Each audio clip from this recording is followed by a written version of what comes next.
Understanding Highest GPA, a guide for English learners. Hello, everyone. Welcome to our English learning channel. Today, we're going to explore a phrase that's commonly used in educational contexts: highest GPA. Understanding this phrase is crucial, especially if you're interested in the academic system of countries like the United States. So, let's dive in and unravel the meaning and usage of highest GPA together.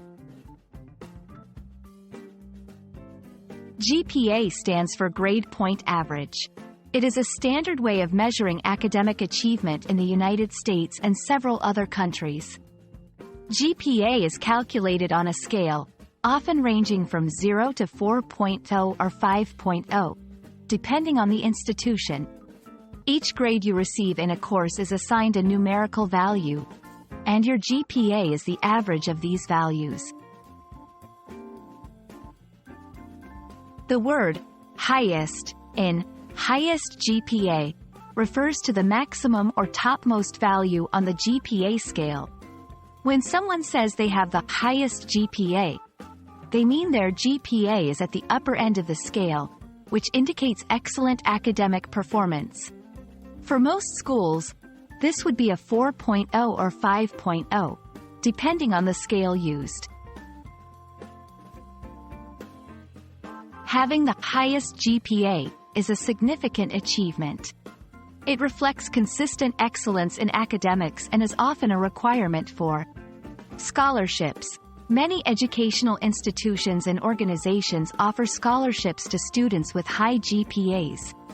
Honors. Students with the highest GPAs may receive honors or awards. Career opportunities. A high GPA can be an advantage when applying for jobs or internships, as it demonstrates hard work and intelligence. School awards. She received the award for the highest GPA in her graduating class. Job applications.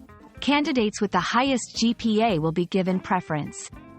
Academic discussions. Maintaining the highest GPA requires dedication and consistent study habits.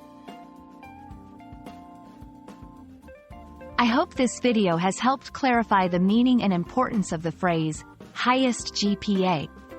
Remember, while a high GPA is admirable, it's just one aspect of your academic and professional journey.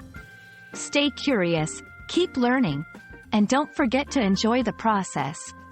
If you found this video helpful, please like, share, and subscribe for more English learning content. See you in the next video.